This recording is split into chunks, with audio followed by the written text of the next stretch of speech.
सबको जय यीशु, यीशु सहाय, प्रेज द लॉर्ड।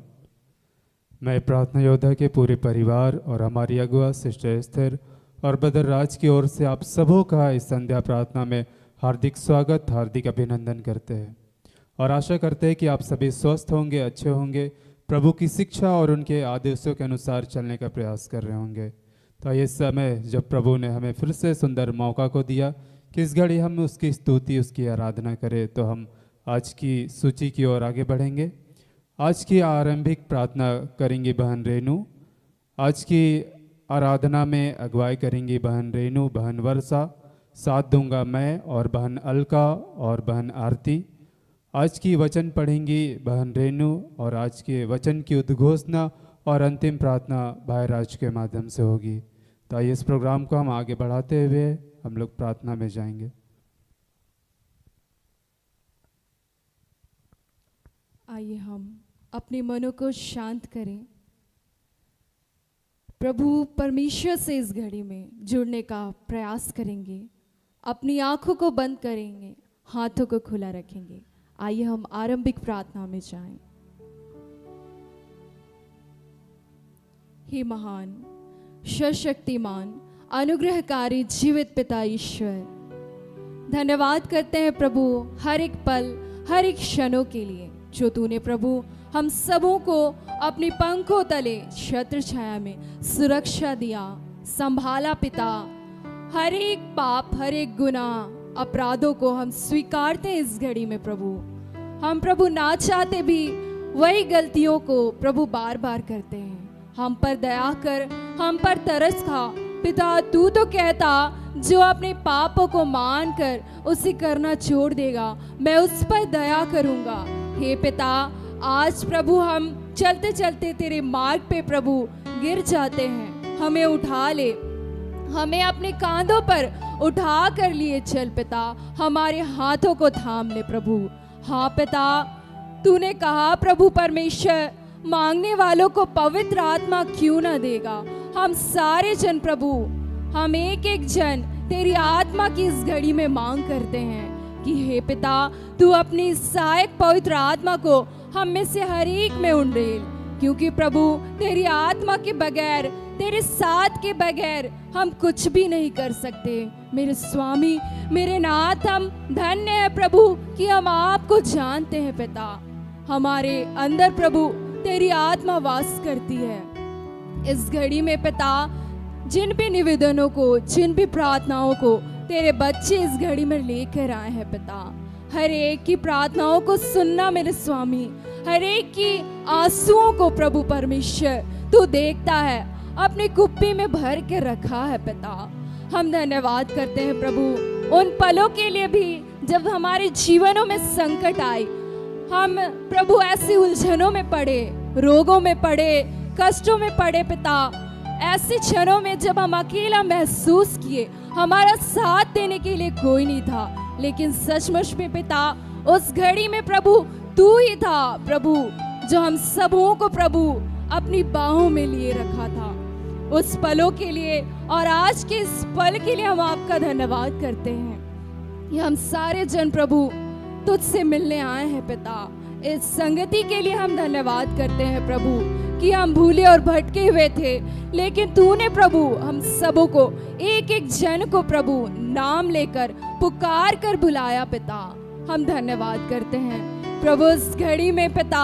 आज हम जब प्रभु तेरे गीतों को गाए पिता, हम में से आत्मा और सच्चाई से एक एक जन गा पाए पिता। हमारी आत्मा से प्रभु परमेश्वर आपकी आत्मा को जोड़ना मेरे पिता। यीशु नाम से प्रभु हम धन्यवाद करते हैं प्रभु आज के इस दिन में, जब प्रभु तू अपने दास को खड़ा करेगा प्रभु, तू उनके मुख से बातें करना प्रभु, हमें सिखलाना, हमें बताना कि प्रभु हमें मार्ग पे किस तरह चलना है पिता। हमें वह जो बातें हम समझ नहीं पाते प्रभु अपने जीवन में प्रभु हमें बतलाना। हाँ प्रभु, वो वचन रूपी बीज हर एक के हृदय में प्रभु 1000 गुना फलवंत होने पाए पिता। हाँ प्रभु परमेश्वर, तेरे दास प्रभु ब्रदर राज को प्रभु तेरे पवित्र चरणों में समर्पित करते हैं। उनके मुख से तूने बात किया पिता, और प्रभु सुनने और सुनाने में मदद अगुवाई किया पिता। हम धन्यवाद करते हैं प्रभु, इस प्रार्थना को, इस आराधना को प्रभु तुझे सौंपते हैं पिता। आइए प्रभु हमारा अगुवाई कीजिए और एक एक जन से प्रभु अपनी महिमा को लीजिए पिता।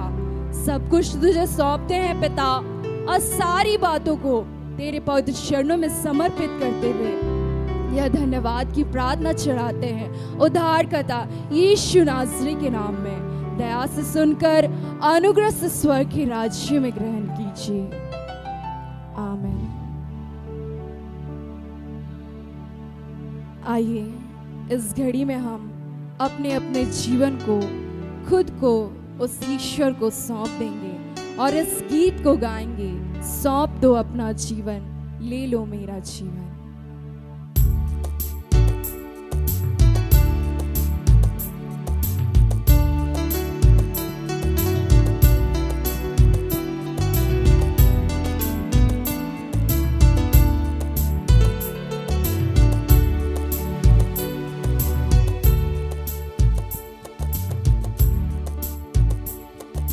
सौंप दो अपना जीवन, ले लो मेरा जीवन तेरे लिए, मेरे लिए।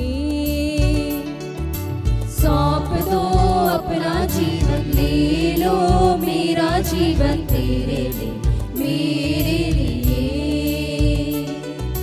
सौंप दो अपना जीवन, ले लो मेरा जीवन तेरे लिए, मेरे लिए। सौंप दो अपना जीवन, ले लो मेरा जीवन तेरे लिए, मेरे लिए।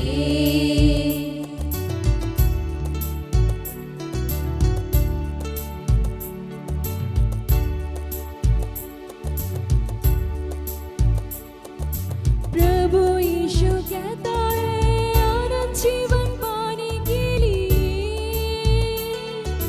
प्रभु यीशु कहता है आनंद जीवन पाने के लिए। सौंप दो अपना जीवन, ले लो मेरा जीवन तेरे लिए, मेरे लिए।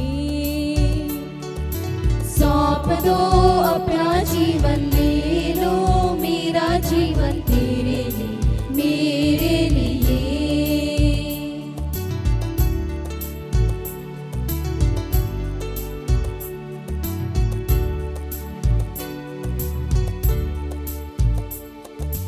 प्रभु यीशु कहता है संपूर्ण जीवन पाने के लिए। प्रभु यीशु कहता है संपूर्ण जीवन पाने के लिए। सौंप दो अपना जीवन, ले लो मेरा जीवन तेरे लिए, मेरे लिए। सौंप दो अपना जीवन, ले लो मेरा जीवन तेरे लिए, मेरे लिए।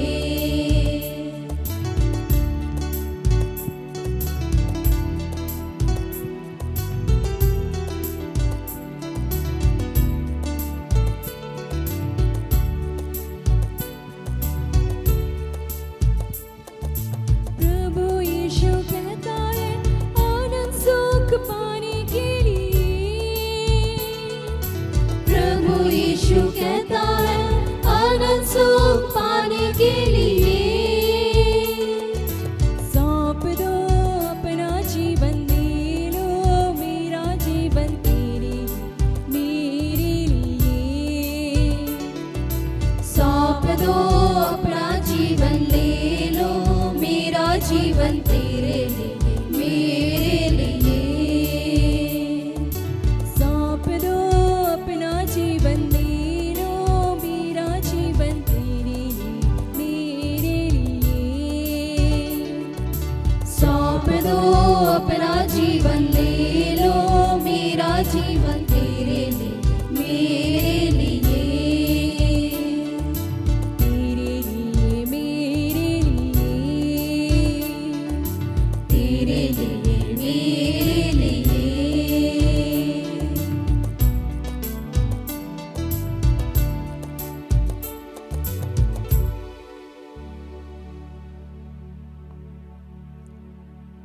आइए हम और एक गीत के माध्यम से प्रभु की स्तुति करेंगे और उस आत्मा को मांगेंगे।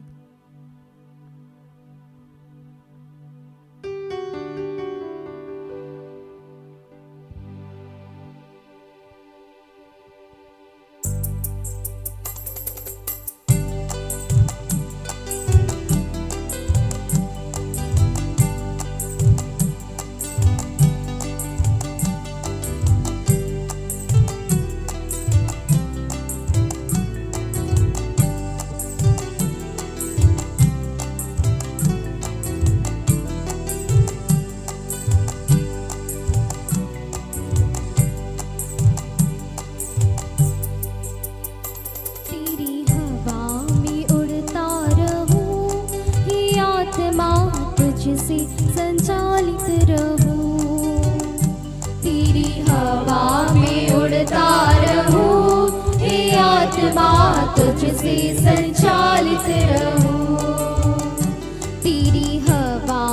उड़ता रहूं, ये आत्मा तुझसे संचालित रहूं, तेरी हवा में उड़ता रहूं, ये आत्मा तुझसे संचालित रहूं।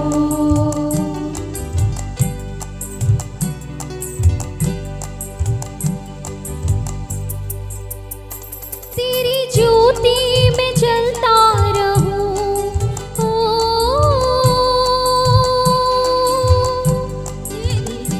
तेरी ज्योति में जलता रहूं, ये आत्मा तुझसे संचालित रहूं, ये आत्मा तुझसे संचालित रहूं, तेरी हवा में उड़ता रहूं, ये आत्मा तुझसे संचालित रहूं, ये आत्मा तुझसे संचालित रहूं।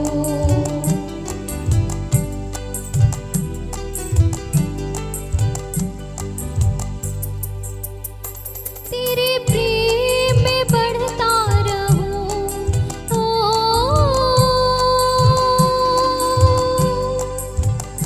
तेरे प्रेम में बढ़ता रहूं, ये आत्मा तुझसे संचालित रहूं, ये आत्मा तुझसे संचालित रहूं, तेरी हवा में उड़ता रहूं, ये आत्मा तुझसे संचालित रहूं, ये आत्मा तुझसे संचालित रहूं।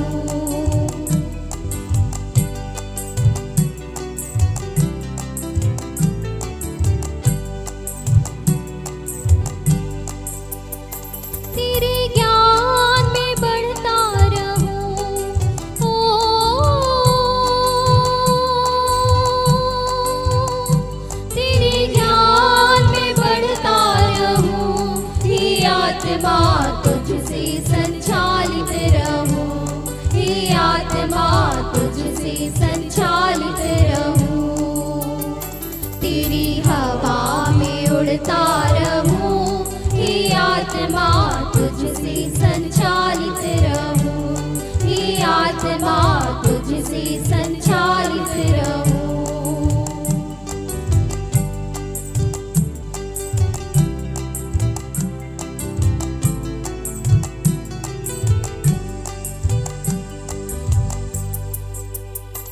तेरी प्रज्ञा में बढ़ता रहूं, ओ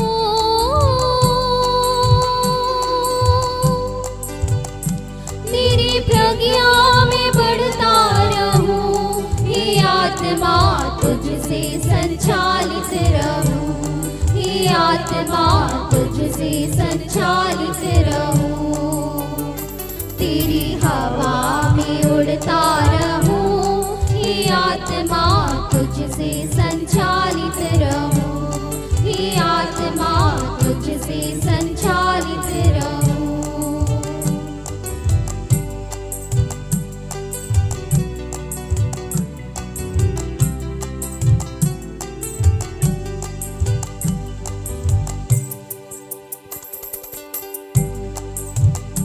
तेरी शांति से भरता रहूं,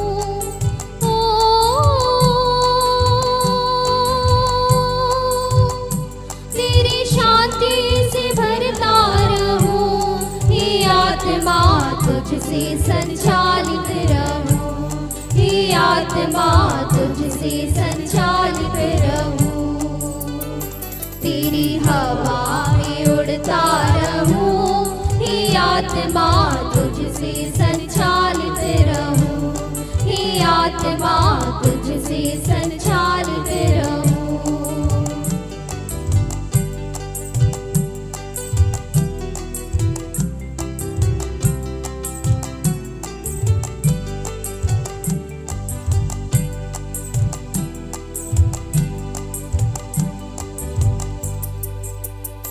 तेरे दानों में बढ़ता रहूं, ओ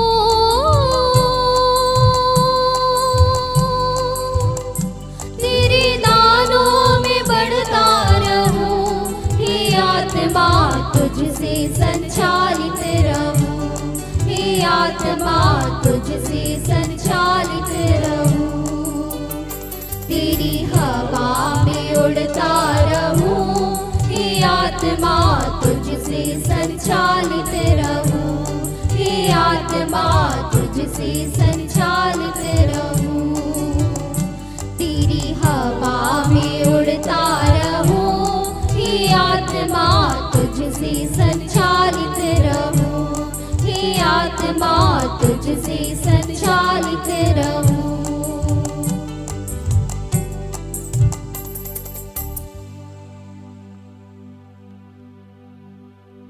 धन्यवाद देते हैं प्रभु, इस बेला के लिए आपका धन्यवाद देते हैं, इस कंठ के लिए आपका धन्यवाद देते हैं, इस मुख के लिए आपका धन्यवाद देते हैं प्रभु, कि हमारे शरीर के माध्यम से तू अपनी महिमा को लेता है, तू अपनी स्तुति को लेता है प्रभु। हम आपका धन्यवाद देते हैं और उस पवित्र आत्मा के लिए भी पिता हम आपका धन्यवाद देते हैं कि तू पिता परमेश्वर उस पवित्र आत्मा के माध्यम से हमें तू संचालित करता है, हमें किस मार्ग में चलना चाहिए, किस मार्ग में नहीं चलना चाहिए, उस पवित्र आत्मा के माध्यम से तू बतलाता है प्रभु। हम आपका धन्यवाद देते हैं और इस प्रोग्राम को आपके हाथों में देते हुए इस प्रार्थना को मांगते हैं, इसे सुनने और दया से ग्रहण कीजिए। आमीन।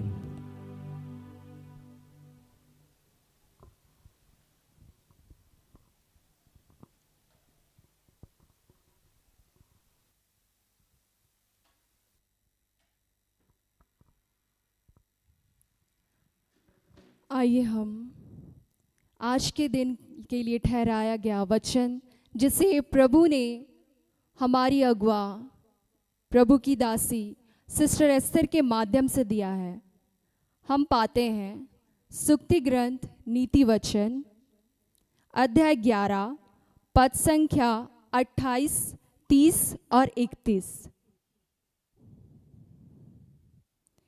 जिसे अपनी संपत्ति का भरोसा है उसका पतन होगा, किंतु धर्मी नए पौधों जैसा लहलहाएंगे। धर्मी को जीवन वृक्ष प्राप्त होगा, बुद्धिमान लोगों का हृदय मोह लेता है।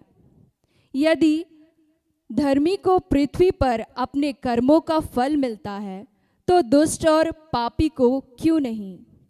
यह प्रभु की वाणी है। ईश्वर को धन्यवाद।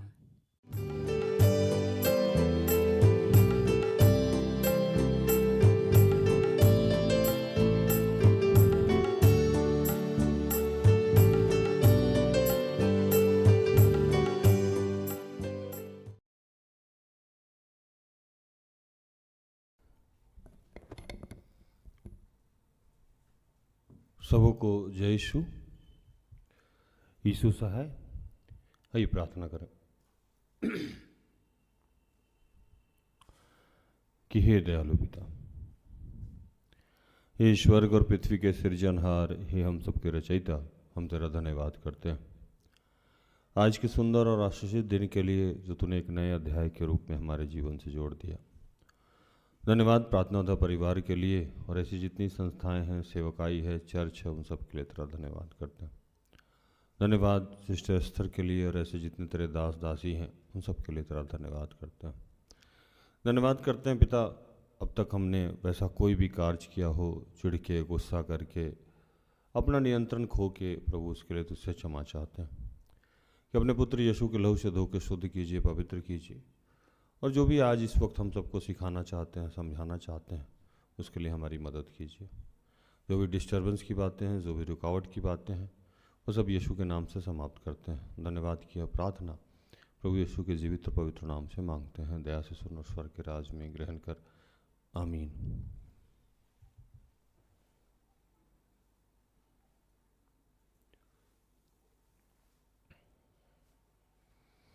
आज जो वचन मिला हम लोगों को, वो नीति वचन, जिसको सुक्ति ग्रंथ भी कहते हैं, 11, 28, 30 और 31, 11, 28, 30 और 31। जो अपने धन पे भरोसा रखता है वह गिर जाता है, परंतु धर्मी लोग नए पत्ते के समान लहलहाते हैं। धर्मी का प्रतिफल जीवन का वृक्ष होता है और बुद्धिमान मनुष्य लोगों के मन को मोह लेता है। देख, धर्मी को पृथ्वी पर फल मिलेगा तो निश्चय है कि दुष्ट और पापी को भी मिलेगा।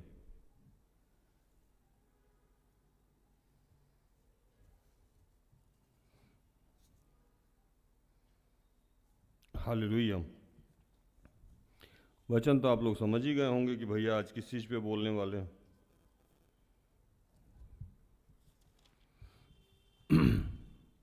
एक गाना मैं पहले बहुत गाता था, पैसा पैसा करती है तू पैसे पे क्यों मरती।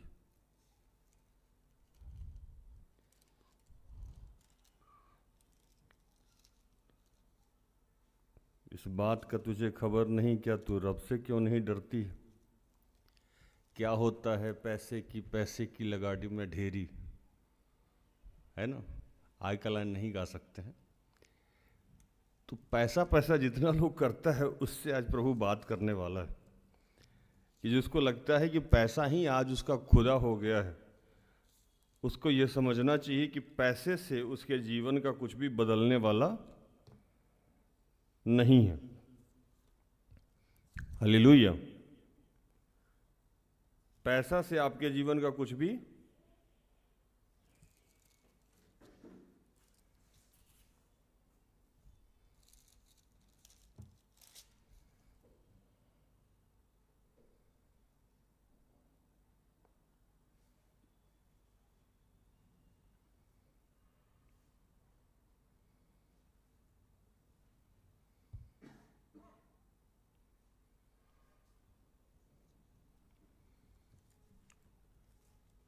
पैसा से आपका कुछ भी लाभ हो, एक वचन में ढूंढने लगा था।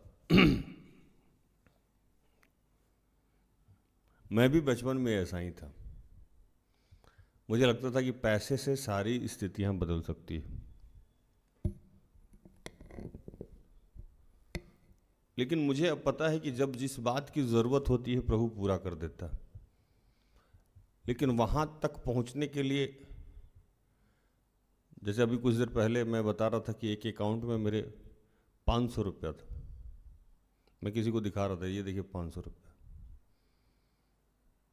और संजोग से मुझे गाड़ी निकालने का मन नहीं हुआ और मैं कैब से गया, तो मैं कैब का पेमेंट भी दिया। इधर से 100 समथिंग था, 150 के लगभग, और उधर से 222 रुपये का। जिसके अकाउंट में 500 कुछ रुपया हो और वो कैब से जा रहा हो, ये विश्वास तो सिर्फ राज को ही हो सकता। भूषण भाई मानते हैं कि नहीं बात? ये 550 रुपया सेविंग अकाउंट में है और 400 कुछ रुपये या 500 रुपया कैब को हम पेमेंट करके आए। अमित, कर सकते हो, है ना। और जो कि मेरे साथ विटनेस भी था एक, वो बताएगा कि ये सच्चाई है। क्योंकि मुझे पता है कि जब जरूरत पड़ती है उसी समय प्रभु पैसा दे देता है। पैसा मेरा खुदा नहीं है, पैसा मेरे खुदा को, मेरे अल्लाह को, मेरे ईश्वर को गाइड नहीं करता है, ईश्वर पैसा को गाइड करता है। जितने लोग आज पैसा को अपना भगवान बना के रखे हैं, उनको सबसे ज़्यादा दिक्कत पैसा का ही होता है। क्योंकि वो सुबह से शाम तक कहते जरूर हैं कि हम प्रार्थना कर रहे हैं, आराधना कर रहे हैं, उपवास कर रहे हैं, लेकिन 24/7 उनके दिमाग में क्या चल रहा है? पैसा पैसा पैसा पैसा पैसा पैसा। हम लोग उस लड़के या लड़की की तरह हो गए हैं कि ध्यान कहीं भी है, लेकिन इश्क में जब वो पड़ा है तो उसके दिमाग में क्या घूमता है? वो लड़का या लड़की। वैसे ही जिसको पैसा से इश्क हो गया है, वो कंप्यूटर पे भी रहेगा तो दिमाग में क्या रहेगा? पैसा। बहाना चाहे जो रहे, कर्ज वाले को देना है, घर को देना है, EMI देना है, घर बनाना है, या शेयर आपका अपग्रेड हो रहा है या डाउन हो रहा है, जो भी हो, बहाना जो भी हो, लेकिन दिमाग में आपके 24 घंटा क्या घूम रहा है? पैसा। आप लॉजिक चाहे जो दे दें, लेकिन 24 घंटा आपके दिमाग में क्या घूम रहा है? पैसा। और हम लोग जब काम करने बैठते हैं, जब काउंसलिंग में बैठेंगे, तो पैसा तो छोड़ दीजिए, घर का बाल बच्चा बीबी भी याद नहीं रहता। उस समय पूरा का पूरा 100% फोकस उसी आत्मा पे रहता है जो आत्मा मेरे सामने बैठा हुआ है ना। अभी सिस्टर एस्थर को कोई मेडिसिन मंगाना था और मैं निकल रहा था, मैं कह रहा था कि मैं वचन समझ नहीं पा रहा हूं, आपको थोड़ा देर पहले मेडिसिन मंगा लेना चाहिए था। मैं डिस्ट्रैक्ट हो रहा हूं, क्योंकि पुलपिट भी जाने से पहले डिस्ट्रैक्शन होने का मतलब ऐसे ही वचन हम लोग उतना नहीं पढ़ पाते हैं जितना सेवक लोग पढ़ता है। मैं वैसे वैसे सेवक को जानता हूं जो मेरे भाई की तरह हैं, बड़े बड़े सेवक लोग जो हैं, वो लोग शाम में प्रचार करना है, 10 बजे उनका रूम बंद हो गया, 11 बजे रूम बंद हो गया, बाइबल लेके बैठ गए वो 5 बजे तक। वो जब तक 5 बजे निकलेंगे, वो 4:30 बजे निकलेंगे, 5 बजे से प्रचार है। और हम तो 15 मिनट, 20 मिनट, 1 घंटा बाइबल भी नहीं देखते, उसमें भी 15 बार घंटी बजता है मेरा, भैया ये कर दें, दीदी वो कर दें, ये कर दें, वो कर दें, वैसे कर दें, वैसे कर दें। डिस्ट्रैक्शन होता है।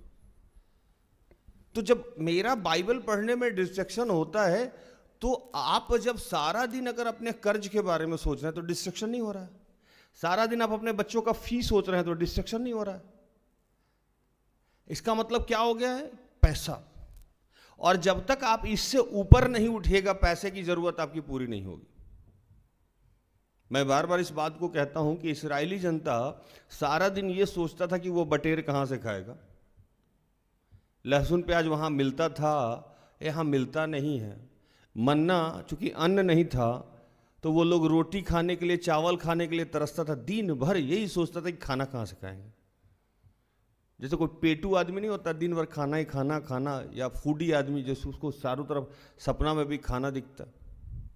मेरी वाइफ को बचपन में दिखता था कि चॉकलेट बरस रहा है, सपना में चॉकलेट खाती रहती थी दिन भर। तो आज वैसे ही हमारे समाज में कुछ लोग हैं, और कुछ लोगों ने पैसा को खुदा बना रखा है। जैसे घर बनाना, पैसा नहीं होगा तो घर कैसे बनेगा, पैसा नहीं होगा तो बच्चे कैसे पढ़ेंगे। कहते हैं कि भैया ये आपको बोलने में अच्छा है, लेकिन पैसा नहीं होगा तो राशन कहाँ से आएगा, पैसा नहीं। ये बात मैं भी मानता हूँ, मैं भी पृथ्वी पे ही रहता हूँ, मैं एलियन नहीं हूँ। और मैं दुकान में या स्टोर में जाता हूँ तो ये नहीं कहता हूँ कि पिता पुत्र पवित्र आत्मा के नाम से बिल आपका पेमेंट हो गया, ऐसा नहीं बोलता हूँ। मैं वहाँ पैसा ही देता हूँ, है ना। या मुझे रिचार्ज कराना है, अभी मैं गाड़ी का फास्टैग रिचार्ज कर रहा था, तो ऐसा थोड़ी बोला कि यीशु के नाम से ये रिचार्ज हो जाए, ऐसा नहीं होता है, वहाँ पैसा ही लगता है। और जब मैं सेवकाई शुरू किया तो मेरे ऊपर मतलब भयंकर लोन था, भयंकर लोन था। और उस लोन से प्रभु कैसे निकाला, क्या निकाला, कई बार मैं सुनाया हूँ आपको।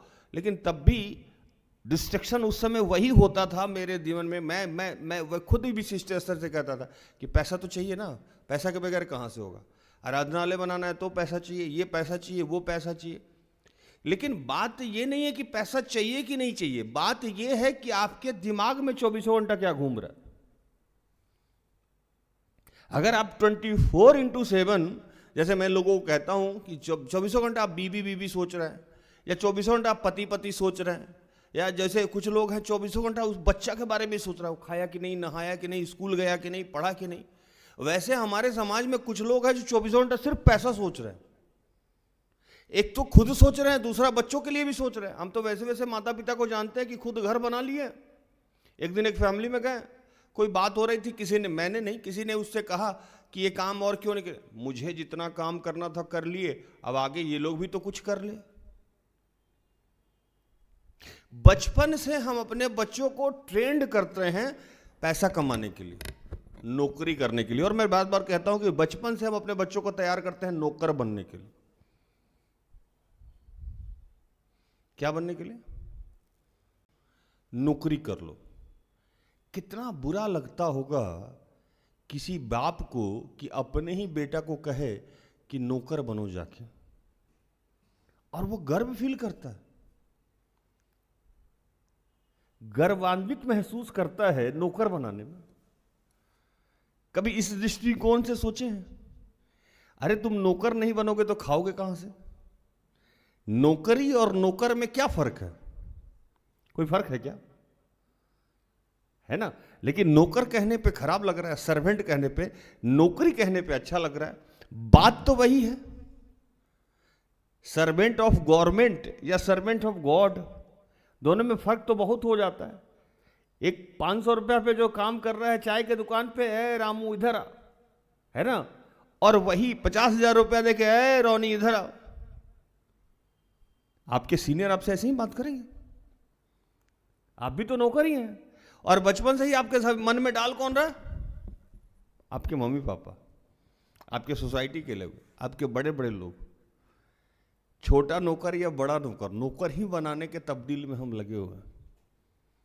हमें जिससे अपने बच्चों को जोड़ना चाहिए, कभी उससे जोड़। अरे यार, प्रार्थना करने से थोड़ी पेट भरता है, वचन पढ़ने से थोड़ी पेट भरता है, संगति करने से थोड़ी कुछ हो जाएगा। टाइम खराब हो रहा है, पढ़ लो लिख लो, बाद में तो यही करना ही है।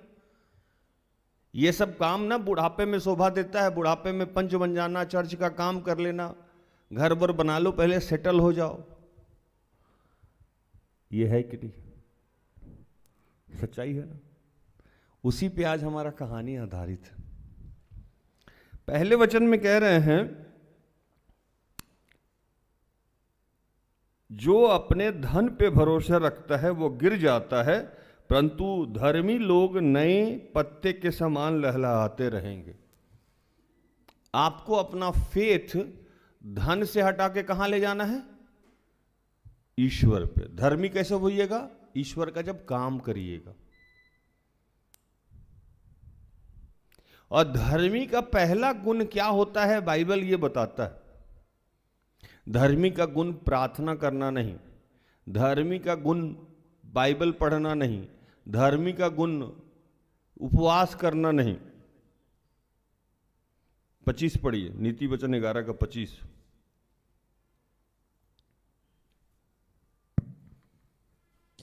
उदार प्राणी हृष्टपुष्ट हो जाता है, और जो दूसरों की खेती सींचता है उसकी भी सींची जाएगी। जो दूसरे की खेती सींचता है उसकी सींची जाएगी। कौन सींचेगा उसकी खेती? ईश्वर। खेती तो समझते ही होंगे आप। सींचने का मतलब कि पानी पटाना। आप किसी और के खेत में अगर पानी पटा रहे हैं, हल चला रहे हैं, उसके खेत में फल कैसे लगे ये सोच रहे हैं, तो आपके खेत में प्रभु फल लगा देगा, क्योंकि आपके अंतःकरण को जानता है। बाइबल में एक जगह लिखा हुआ है कि तू उसके राज और धार्मिकता की खोज कर, दुनिया की तमाम चीजें तुम्हें यूं ही दे दी जाएगी। लेकिन ये सारी बातें आज लोगों को बकवास लगती है।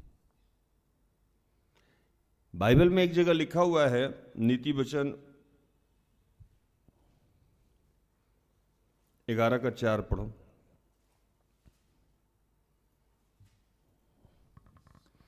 कोप के दिन धन से तो कुछ लाभ नहीं होता, परंतु धर्म मृत्यु से भी बचाता है। कोप के दिन जब आपके पे विपत्ति आएगा, तो मैं हमेशा कहता हूं जब टाइम खराब रहेगा तो ऊंट पे बैठे रहिएगा, कुत्ता काट लेगा। ऊंट कितना हाइट का होता है समझे ना, वहां भी जाके कुत्ता काट लेगा आपको, छूटेगा नहीं। तो वही कोप, जब कोप के दिन में क्या हुआ, यीशु क्रूस पे लटके हुए थे, जिसका औकात नहीं था वो भी जाके भाला मार रहा था। अच्छा, तू परमेश्वर का पुत्र है, नीचे उतर के आ तो मैं जान जाऊं तू परमेश्वर का पुत्र है। औकात था वहां जो सिपाही लोग हैं यीशु से बात करने का, लेकिन वो भी उंगली कर रहा था बैठ के, भाला बर्ची घोप के, कोई थूक के जा रहा था, कोई धप्पा। यीशु कौन मारा बताओ तो जरा तुमको, धप्पा मार के यीशु को चला जा रहा था। पढ़िएगा बाइबल में, ये सब वचन में लिखा हुआ। इधर से धप्पा मार दिया, इधर आंख पे मार दिया। परमेश्वर का पुत्र है तो बताओ ना कौन तुमको मारा पीठ पे। खेल रहा था सब यीशु से। क्यों? तो उस वक्त यीशु का टाइम खराब था, कोप का दिन था उनके लिए। वो वक्त कोई भी चीज उनको बचा नहीं पाया। और आप कहते हैं कि पैसा आपको बचा लेगा। कैसे पैसा बचा लेगा? कोरोना तो मैंने देखा है, बचा पैसा कोरोना से, है ना। बनारस में अभी प्रयागराज में जो भगदड़ मचा, पैसा से बचा कोई आदमी? वहां सब धनी धनी लोग था। दिल्ली में कल भगदड़ मचा है। विपत्ति जब आएगी तो पैसा और एटीएम कार्ड, पे फोन कोई आपके काम आने वाला नहीं है। वहां इंसान ही कहीं काम आ जाए, और इंसान कब काम आएगा? जब ईश्वर चाहेगा। सगा बाप मरने पे सगा बेटा नहीं जाता था कोरोना काल में बॉडी छूने। अपने ही पत्नी से दूर रहता था आदमी, 3 फुट 4 फुट 5 फीट। अपने ही घर वाले से दूर रहता था। एक कमरा में अगर बंद कर दिया तो दूसरा कमरा में जाता नहीं था। अगर थोड़ा सा भी पता लगा इसको, अच्छा क्या हुआ, हरी अलग रहो, रूम में, उस रूम में बंद कर दो। अगला छींक क्या दिया या खांसी क्या हो गया, उसको ऐसे प्रिटेंड करता था लोग कि पता नहीं इसको क्या हो गया। धनी धनी लोगों का ये हाल था। डॉक्टर बचा नहीं पा रहा था। कहां गया पैसा? अगर पैसा भगवान था तो बचा लेना था। अब रोड पे जाके देखिए, जो लोग रिक्शा चलाता है, जो लोग ठेला चलाता है, जो लोग ऑटो चलाता है, शाम में जाके देखिए, एक छोटा बोतल नीप का मारेगा, चिकन 250 ग्राम लेगा, एकदम बढ़िया से बनाएगा, खा के टाइट सो जाएगा। उसको कोई हेडेक नहीं है। हमारे घर में के आगे एक भाई साहब लोग रहता था जो मुख अग्नि देता है हिंदू धर्म में, जिसको हम लोग के यहाँ डोम बोलते हैं, शेड्यूल। बहुत मतलब वो मुख में, वही हिंदू धर्म में जब तक वो आग नहीं देगा तब तक आपका मृत्यु स्वीकार नहीं होता अंतिम संस्कार में। तो वो लोग गांव से बाहर रहता था। एक दिन उन्हीं के एक छोटे बच्चे के साथ हम लोग क्रिकेट खेलते थे। क्योंकि मैं बचपन से थोड़ा सा, मुझे भेदभाव और नहीं था, तो बाबा जी से छुप के मैं क्रिकेट खेलता था। उसका नाम मोहन था। मैं पूछा, मोहन शाम में क्या खाया? हम लोग क्या खाते हैं, वही बासमती चावल, मटन। मैंने कहा यार ये झोपड़ी में रहता है ना, सुअर पालता है, गांव से ये तिरस्कृत है, गांव में लोग इसको रखता नहीं है, और वो खा क्या रहे? बासमती चावल, मटन, एकदम सिन्हा जी की भाषा में लेविश खाना खा रहा, और टाइट सो रहा है। और हम जैसे अमीर लोग पैसा को इधर दबाए हुए हैं।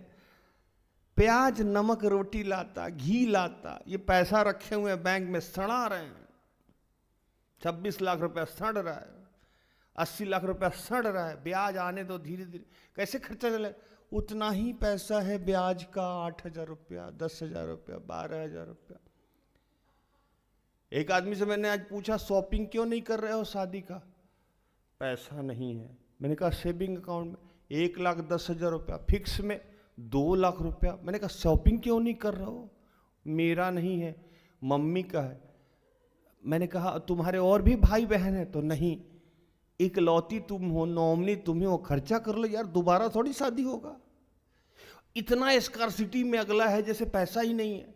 मैं अपना अकाउंट चेक किया, 556 रुपया। मैंने कहा हे प्रभु, इन लोगों के अकाउंट में 2 लाख रुपया, 3 लाख, मेरा 556 रुपया। मैं यूं करके जीता हूं। जरा आइसक्रीम लाना, जरा कोल्ड ड्रिंक लाना, अरे गाड़ी जरा सर्विसिंग करके लाना, वाश करा के लाना। मैच ही नहीं होता है। अगला पैसा रख के डरा हुआ है, मेरे अकाउंट में पैसा नहीं है तब भी मुझे डर नहीं लग रहा, क्योंकि मैं जहां से आया हूं मुझे पता है कि ईश्वर बार बार मुझे पैसा दिया है, बार बार मुझे पैसा दिया, हर जगह पे मुझे पैसा दिया है। जब जरूरत पड़ा है उससे ज्यादा पैसा दिया है, फिर उसके बाद नहीं रहता है। मेरा अकाउंट किसी बैंक में नहीं है, मेरा अकाउंट कहां है? ईश्वर के बैंक में। वो जब जानता है मेरा पिता क्या है, पिता, और हम कहते पिता है, मेरा बच्चा, मान लीजिए बेटा मेरा भूषण है और मैं उसका बाप हूं, ये दिल्ली चला गया रहने, या समझ लीजिए स्विट्जरलैंड चला गया हनीमून पे, मान के देखो, ये और छोटी स्विट्जरलैंड चली गई और जान रहा है कि राज पापा जो है बहुत अमीर आदमी है, पैसा की कोई कमी नहीं। तो ये शाम में मेरी बात हुई, भूषण कैसा चल रहा है?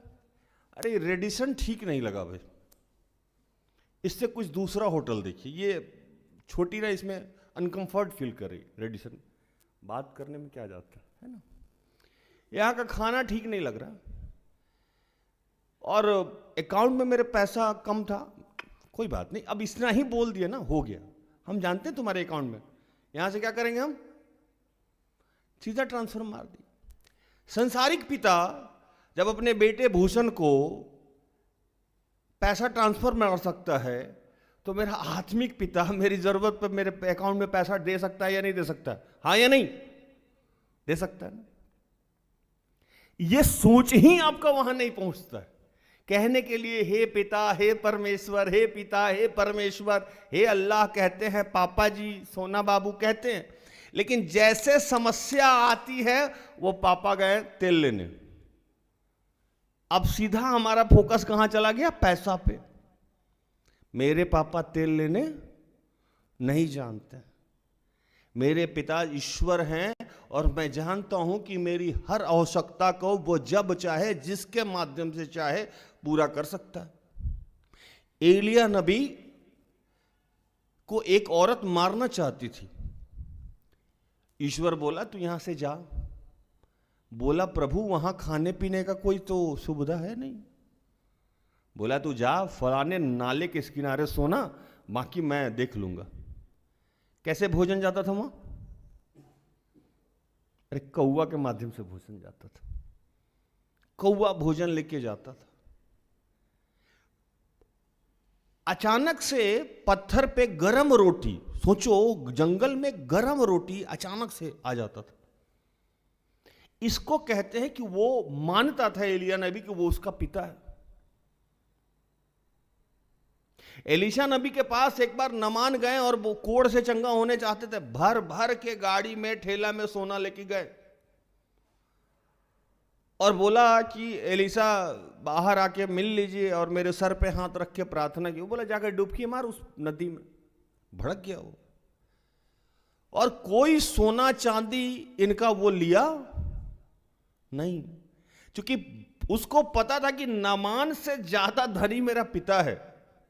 ये बात मैं भी जानता हूं, बात सिस्टर एस्थर भी जानती हूं कि आपके अकाउंट में कितना पैसा होगा, आप कौन हैं, कितना पैसा होगा, 10,000, 20,000 करोड़, 50,000 करोड़, 100,000 करोड़, इससे ज्यादा क्या। मैंने राजा को रंक होते हुए देखा है और रंक को राजा होते हुए देखा है पृथ्वी पे। आप न्यूज देखिए, अभी पता लगा कि वर्ल्ड के टॉप 1 पे एक आदमी है, कुछ दिन के बाद वो 9 पे चला जाएगा, कुछ दिन बाद वो 10 पे चला जाएगा। भारत के एक बहुत समृद्धिशाली है, नाम नहीं ले सकता हूं मैं, यूट्यूब पे, वो दिवालिया हो गए थे, उनका बैंक लोन अभी माफ किया गया है, न्यूज में है ना। कौन कब कहां पहुंच जाए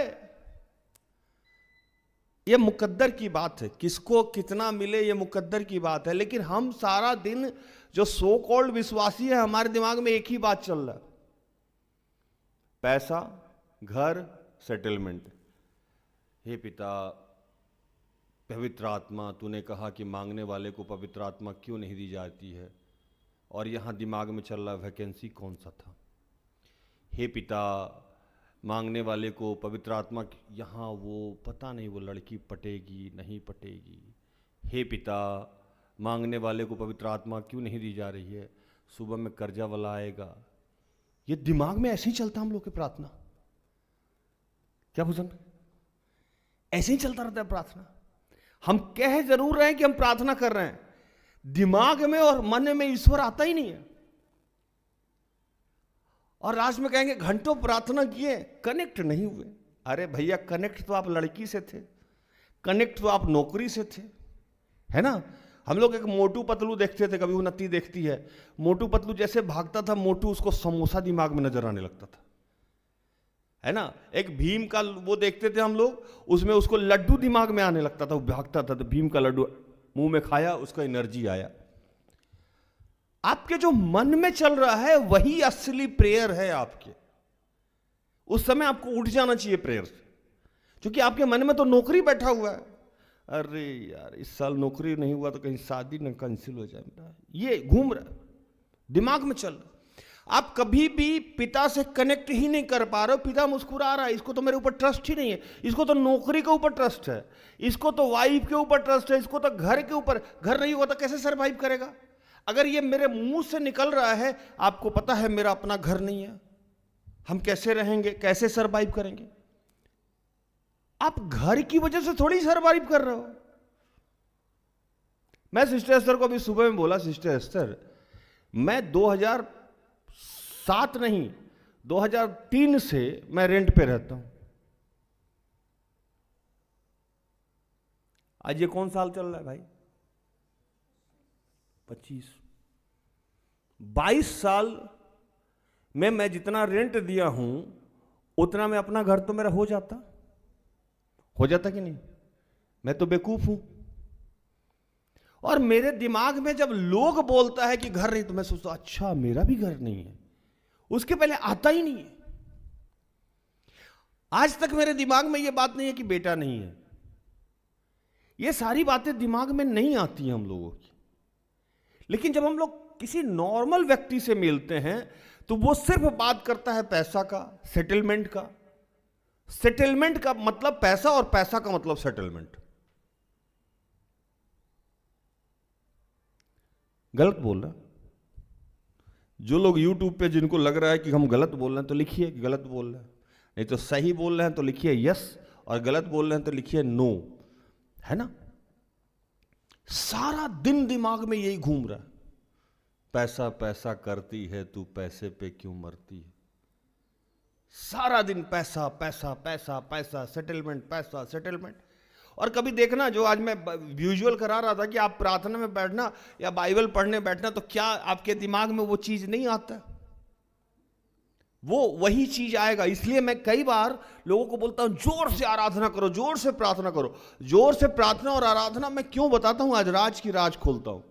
आपका मन भटकने से रुकता है, और जब आप शांत होकर धीरे धीरे प्रार्थना करोगे ना, तो आपका मन भटकता है, उधर चला गया, एक छोड़ दिया भैया के कहने पे, काश फोन लगा लिए रहते, दिमाग में घुसा हुआ है ना। वो दिमाग में चल रहा, दिमाग में चल रहा है। जा पिछला वैकेंसी में नहीं हुआ, दिमाग में चल रहा है इतना ही पैसा है, कहीं खत्म ना हो जाए। हम धीरे धीरे सतर्क होकर खर्चा कर रहा है। कर्ज, ये वो, 24 घंटा हमारे दिमाग में पैसा ही चल रहा है, चाहे वो रूप कोई हो, कर्ज का रूप हो, डाइपर का रूप। आजकल तो डाइपर भी समस्या है। बीबी के पास अगर डाइपर नहीं में तो ऐसे देखिए, तुम्हारा इतना भी औकात नहीं है कि तुम डाइपर खरीद सको, क्यों शादी की? अब बताइए, अच्छा खिसा 6 फीट के आदमी को आप डाइपर में समेट दी, उसका औकात है ना। अब वो बेचारा आराधना प्रार्थना छोड़ के क्या सोचता रहेगा दिन भर? शाम में एक पैकेट डाइपर कहां से मिलेगा? बुजुर्ग भाई यही सोचेगा ना। डाइपर के लिए उसको क्या चाहिए? पैसा चाहिए। फिर मतलब कहीं से भी आपको पैसा पैसा पैसा पैसा पैसा। तो प्रभु अब कह रहे हैं कि पैसा से थोड़ा ऊपर आइए और प्रभु के मार्ग में चलिए। पैसा अपने आप आ जाएगा। पैसा अपने आप क्यों आएगा? तो प्रभु आपकी जरूरतों को आपसे बेहतर जानता है। जो मैंने उदाहरण दिया कि सच में वो अगर आपका पिता है तो आपका अकाउंट में पैसा अपने आप आएगा, वो उसका प्रबंध करेगा। कभी किसी बच्चे को उछालते हुए देखे? मैंने यहां मना कर दिया, किसी बच्चे को उछालते हुए देखे हैं कभी आप? नहीं देखे। मैं एंजल को उछालता हूं तो वो रोती है या हंसती है? हंसती है ना। क्यों? उसको पता है कि नीचे जो खड़ा है वो मेरा पिता है, केयर टेकर है, चाचा है, वो गिरने नहीं देगा। इसीलिए बाइबल में लिखा गया कि अपने आप को बालक बनाओ। उसको पता है कि रोक ही लेगा। अगर वो कहती कि नहीं, झूला लाके पहले लगाइए फिर हमको उछालिए, सेफ्टी बेल्ट पहनाइए तब उछालिए, ऐसा अगर एंजल बोले कि सुनिए भूषण डैडी सेफ्टी बेल्ट लगाइए मेरे कमर में, फिर उछाला उछाला कीजिए, कहीं आप छोड़ दिए तो कैसा फील करोगे? तो कैसा फील करोगे? बुरा लगेगा ना कि देखो एक बित्ता का बच्चा, इसको विश्वास नहीं है कि हम हाथ में रोक ले, है कि नहीं? कि हम ही से बोल रही है, मेरे से जन्म ली और मेरे से ही बोल रही है कि सेफ्टी बेल्ट लगाइए तब उछालिएगा। पहले सेफ्टी बेल्ट का प्रबंध कीजिए, सेरेलैक दिखाइए तब हम पृथ्वी पे आएंगे। आपके पास इतना दिन का सेरेलैक है, इतना दिन का डायपर है, आप बताइए कहां पैसा है, तब हम लॉन्च होंगे पृथ्वी पे। अगर एंजल अंदर से ही बोलती, अरे सोचो अगर बच्चा पेट में से बोले, मान लीजिए अमित का बच्चा बोले, अमित पापा कितने साल खाना खिलाइएगा उसका एग्रीमेंट कीजिए, है ना, कपड़ा कौन सा पहनाइएगा हमको, फिर आए लाल नेक्स्ट से शॉपिंग होगा, इधर से नहीं, है ना, डायपर सब होगा, जितना कपड़ा मेरा होगा वो फर्स्ट क्राई से होगा, ये सब लिखिए फिर हम बाहर आते हैं। आज हम ईश्वर के साथ ऐसे ही कर रहे हैं, कर हम रहे हैं, ऐसे ही रहे हैं, कहते पिता हैं। आप सोच के देखो, आपका बच्चा अगर आपसे ऐसे बात करने लगे तो आप इरिटेट हो जाओगे, और आप अगर ईश्वर से ऐसे बात कर रहे हो और कह रहे हो कि वो काम नहीं कर रहा, काम आपका इसी वजह से नहीं कर रहा। जैसे अगर बच्चा बात करता है, आजकल बच्चे कहते हैं कि तुम्हारा औकात नहीं था तो तुम पैदा क्यों किए, माँ बाप को सोचता है आउट, तुम्हारे से बिना बच्चे से बच्चा अच्छा है, भागो यहां से। ईश्वर भी तो ऐसे ही सोचता होगा। हम हर बात में गारंटी मांगते हैं ईश्वर से, सृष्टि के रचयिता से हर बात में गारंटी मांगते हैं, और गारंटी के रूप में हमको सर्टिफिकेट, जो पेपर चाहिए वो पैसा है। प्रमाण क्या है? पैसा है। तो हमारा खुदा क्या हो गया? पैसा हो गया। एग्रीमेंट बना के हमको दो कि भैया, मतलब सोच के देखो, जो मैं बात बोल रहा हूं आप लोगों को, क्या वो अनप्रैक्टिकल है? प्रैक्टिकल है। अगर आपके बच्चे आपसे यही बोले, आजकल क्या हो रहा है शादी में, लड़की सोचती है कि लड़का का घर है कि नहीं, नौकरी है कि नहीं, सेटलमेंट है कि नहीं। कोई भी लड़की ये नहीं देखना चाहती है कि वो लड़का आत्मिक है कि नहीं, ईश्वर से कितना कनेक्टेड है। अगर ये व्यू हो जाए कि जब हम लड़का या लड़की देखें, ठीक है तुम्हारा क्वालिफिकेशन है चाहे नहीं है, कोई बात नहीं है, तुम आत्मिक हो कि नहीं हो, तुम्हारा बैकग्राउंड किस जाति से आता है नहीं आता, इससे हमको कोई फर्क नहीं। तुम ईश्वर को मानती हो कि नहीं मानती हो, तुम्हारे बैंक में पैसा है कि नहीं, नौकरी है, बीएड है कि नहीं, नर्सिंग है कि नहीं, अरे गजब क्यों, कभी पूछना चाहे कि आप आत्मिक है कि नहीं?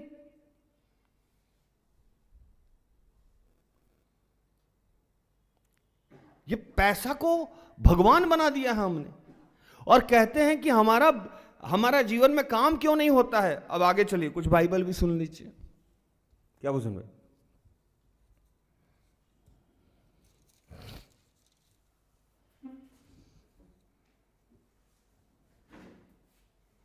बाइबल में एक वचन लिखा हुआ है,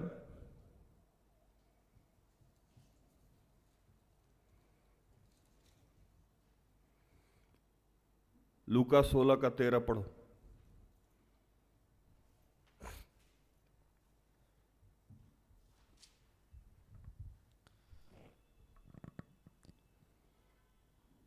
कोई दास दो स्वामियों की सेवा नहीं कर सकता, क्योंकि वह तो एक से बैर और दूसरे से प्रेम रखेगा, या एक से मिला रहेगा और दूसरे को तुच्छ जानेगा। तुम परमेश्वर और धन दोनों की सेवा नहीं कर सकते। तुम परमेश्वर और धन दोनों की सेवा नहीं कर सकते।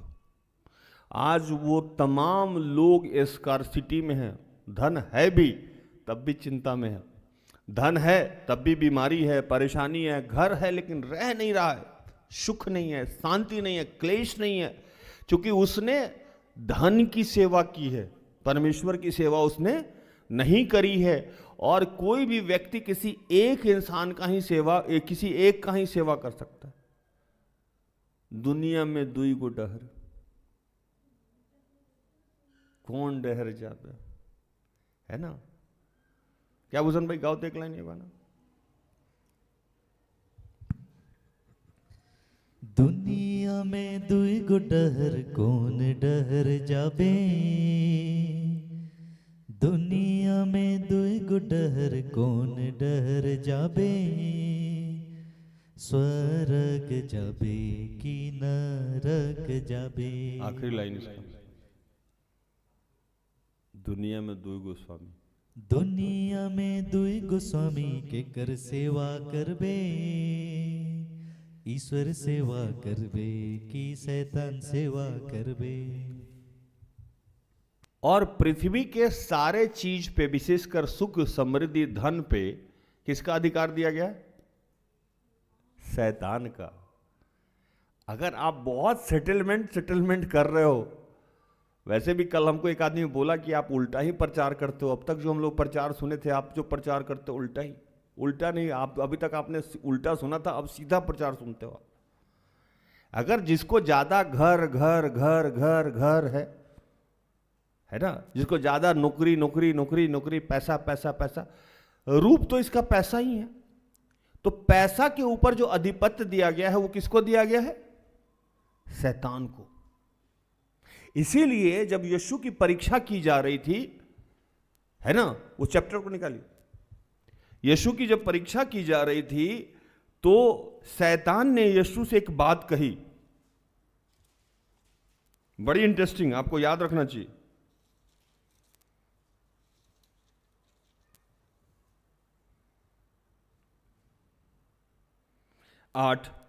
मत्ती 4:8।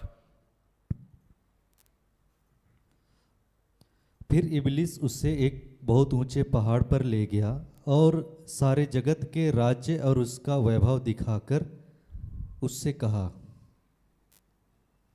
9। यदि तू गिरकर मुझे प्रणाम करे तो मैं यह सब कुछ तुझे दे दूंगा। 10। तब यीशु ने उससे कहा, हे शैतान, दूर हो जा, क्योंकि लिखा है, तू प्रभु अपने परमेश्वर को प्रणाम कर और केवल उसी की उपासना कर। यीशु को भी शैतान यही जाके समझाया था जो आज आपके भाई बहन माता पिता समझा रहे हैं, मुझे क्षमा कीजिएगा। यीशु को शैतान इब्लिस मत्ती 4:8, आज आप घर पे जाके इस वचन को बार बार बार बार पढ़िएगा, 1000 बार पढ़िएगा। शैतान जब यीशु के पास गया और जाके एक बात कही, उसने क्या कही सो सुनिए। फिर इब्लिस उससे एक बहुत ऊंचे पहाड़ पर ले गया और सारे जगत के राज और उसका वैभव दिखा के, कंप्लीट वर्ल्ड का राज्य, सुख समृद्धि वैभव ऐश भौतिक सुख, घर जमीन, बोला ये सब मेरा है, एवरीथिंग इज माई, सब कुछ मेरा है। यीशु तुमको कुछ नहीं करना है, बस एक बार सजदा कर दे भाई, मेरा शौक पूरा कर दे। फिर बाद में ईश्वर को मानते रहना, मुझे कोई दिक्कत नहीं है, बस एक बार मेरे सामने झुक जा।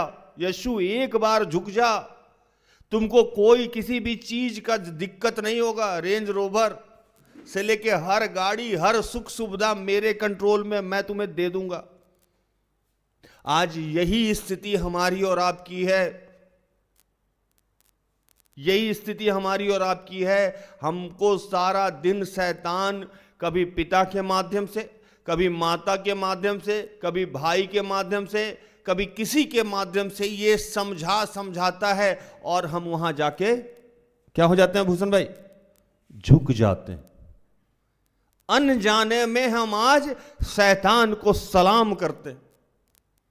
अनजाने में हमको लगता है कि नहीं, ये संसारिक रिक्वायरमेंट है, इसके पीछे कैसे नहीं जाएंगे, इसकी जरूरत है और ये पूरी होगी,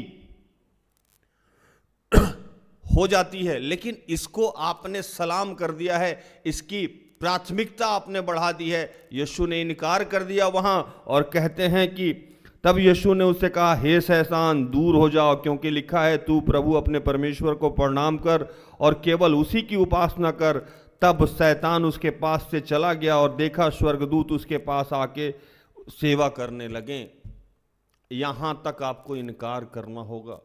मैं स्पष्ट ये प्रचार में आज समझा रहा हूं कि धन की जरूरत है, गाड़ी की जरूरत है, पति की जरूरत है, पत्नी की जरूरत है, घर की जरूरत है, सब जरूरत है। लेकिन इन सब के ऊपर यीशु है, इन सब के ऊपर, यीशु के ऊपर भी ईश्वर है। अगर आप ईश्वर पे के मार्ग में चलने का प्रयास कर रहे हैं और ईश्वर को मान के चल रहे हैं, तो ये सारी चीजें आपको यूं ही मिलेगी। आपको मिल जाएगी नौकरी, आपको मिल जाएगी घर, आपको मिल जाएगा घर, आपका हो जाएगा सारा काम। लेकिन आपके दिमाग में, जैसे आपको बताया ना मैंने आपको, इधर से जो घुसा हुआ है, इधर से घुसा हुआ है, आप 24/7 किसी भी बहाने से आप सिर्फ पैसा सोच रहे हैं। देखिए क्या लिखता है यहां,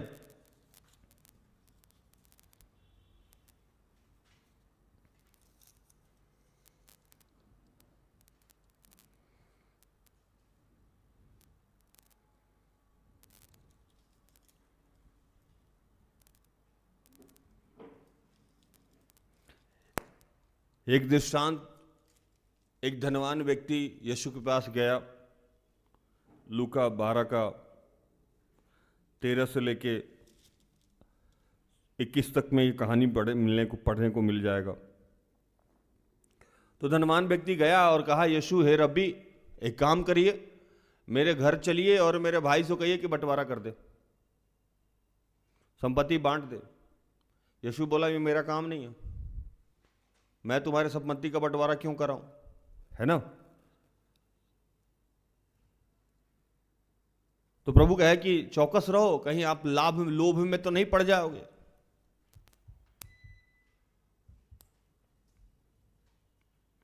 क्योंकि जो जीवन मिला है आपको, वो संपत्ति से बहुत ऊपर है। पढ़िए, एक वचन पढ़िए, लूका 12 का 15।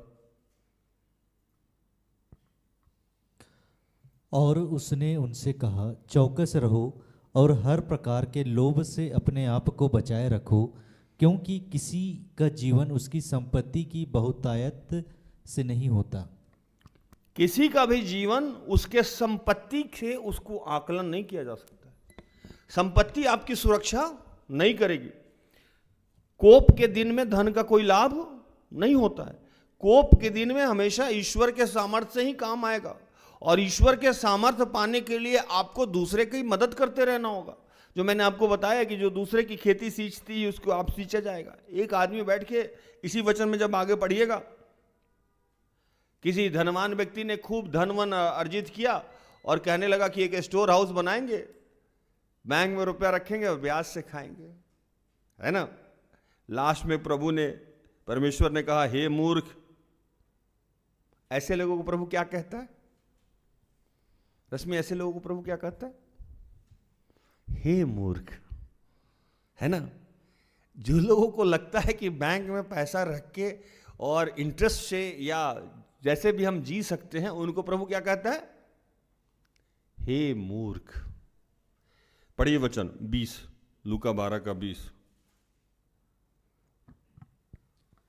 परंतु परमेश्वर ने उससे कहा, हे मूर्ख, इसी रात तेरा प्राण तुझसे ले लिया जाएगा, तब जो कुछ तूने इकट्ठा किया है वह किसका होगा? किसका होगा? हम जो बोलते हैं मर जाना, मतलब टें बोल दीजिएगा तो किसका होगा? कौन रखेगा? पता ना, नॉमिनी भी नहीं है आपका ठीक से, है ना। हम तो बोलते हैं कमाए धोती वाला और खाए टोपी वाला। बेचारी बूढ़ी माँ पैसा पेट काट काट के अर्जित की और निकल गई। अब बेटी एकदम ऐश से जी रही है, कमाया धोती वाला और खाया टोपी वाला, है ना। एक बूढ़े पिताजी मर गए, उसका पैसा लेके आदमी, बेटी अब जी रही है, बेटा जी रहा है। हर घर में यही कहानी है, हर घर का यही कहानी है। तो अब फिर वही सीक्वेंस वो बेटा ये बेटी दोहरा रहा है। अब ये भी पैसा को खा नहीं रहा है, ये भी अर्जित कर रहा है, नॉमिनी में नाम चढ़ा के रखे हुआ है। अब ये निकल जाएगा, फिर इसका बेटा। अरे कोई तो उस पैसा को भोग लो। वो किसके लिए जमा किया जा रहा है पता ही नहीं, कौन खाएगा उसका पता ही नहीं है, उस घर में कौन रहेगा पता ही नहीं है। प्रभु ऐसे लोगों को कहता है मूर्ख, एजुकेटेड मूर्ख, पढ़ा लिखा बेवकूफ। क्या बुजुर्ग भाई, ऐसे लोगों को क्या कहा जाता है? पढ़ा लिखा, एजुकेटेड बेवकूफ, पढ़ा लिखा बेवकूफ। तो प्रभु ने उनसे कहा कि कौवा को कभी देखे हो? यीशु ने कहा कौवा समझते हैं, वो ना काटता है ना बटोरता है, फिर भी उसको भोजन कराया जाता है। गौरैया को कभी देखे हो? वो कुछ भी नहीं करता है, लेकिन वो कहता है। आप इतने कमजोर समझते हैं अपने आप को, आप अपने आप को कौवा से भी निम्न समझते हैं, गौरैया से भी अपने आप को कमजोर समझते हैं। मतलब इतना भी औकात नहीं है ईश्वर के नजर में आपका। अगर कौवा से ऊपर समझते हैं इंसान को, तो उसने अपने स्वरूप में बनाया। अगर गौरैया से ऊपर समझते हैं तो फिर आपको क्यों चिंता है? वो इतना छोटा सा जान है, नन्हा सा जान है, फिर भी वो उड़ते रहता है, कोई काम धंधा नहीं करता, फिर भी उसका प्रभु खिलाता है उसको। तो आपको तो अपने स्वरूप में बनाया, तो आपको क्यों नहीं खिलाएगा? वचन पढ़िए।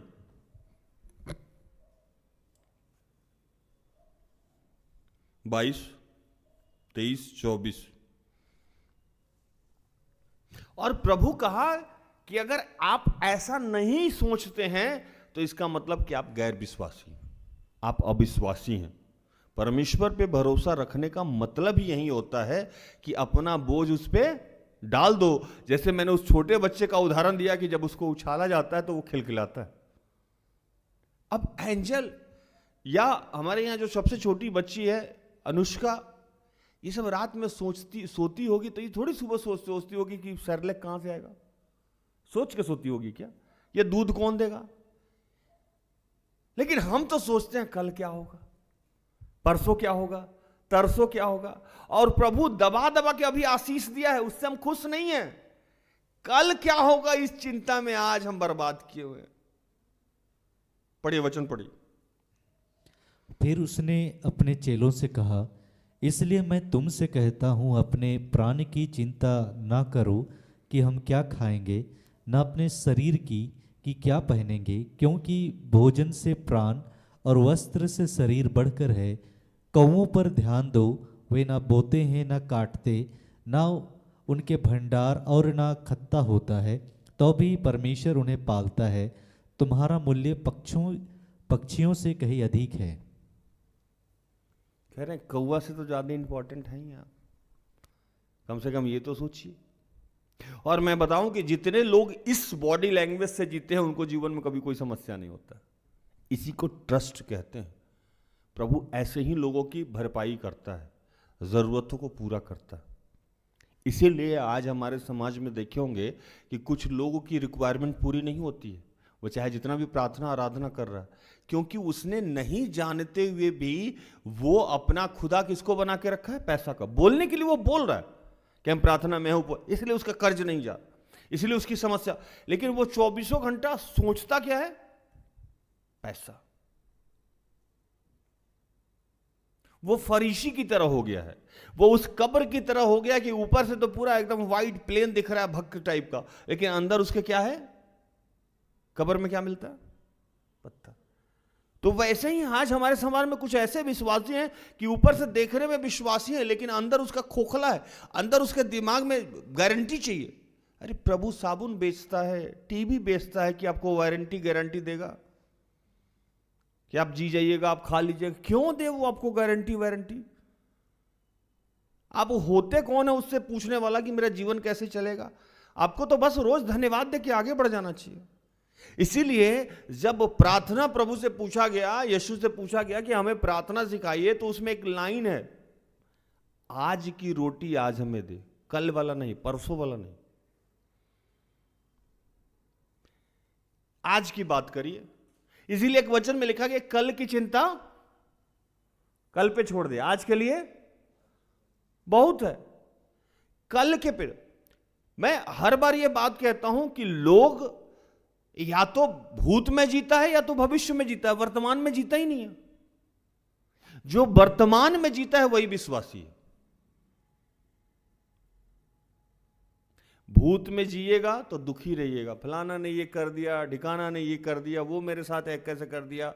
और भविष्य में जिएगा तो चिंतित रहिएगा, और वर्तमान में जिएगा तो खुश रहिएगा।